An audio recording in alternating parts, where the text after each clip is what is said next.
Okay, this video is just to quickly demonstrate our customer and customer group integration with Shift4. So I'll start with creating a new customer group in the E3 back office.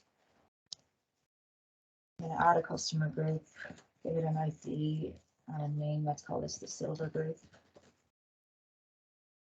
When I save this, like usual, we're going to call out to some Azure resources that are going to call the Shift4 REST APIs. And also create the same group on Shift4. So this is on the Shift4 admin site. If I refresh the list, I should see our new Silver group showing up. And then in terms of creating a customer, if I go to the E3 customer maintenance app in back office and add a new customer.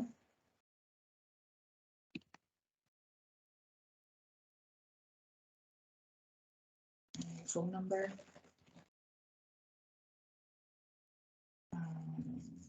I will give her my own email address. And an address.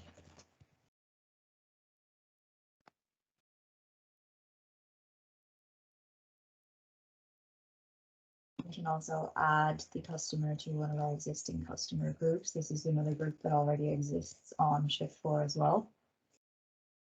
And when I save the customer, the same thing will happen. All their customer data will be pushed to Shift4 within a few seconds.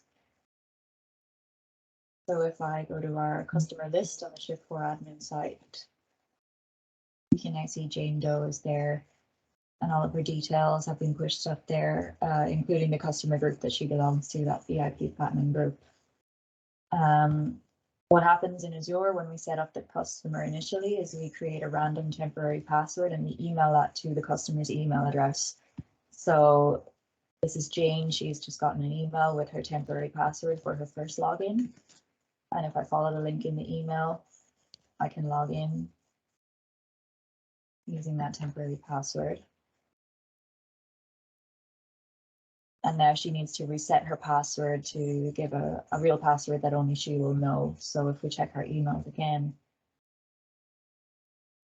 we should now get an email from the Shift4 platform about a password reset. I'll just give it a second for that email to come through.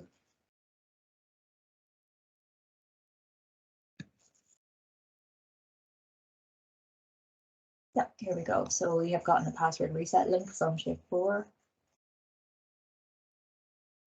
And now I can set up the real password as that customer.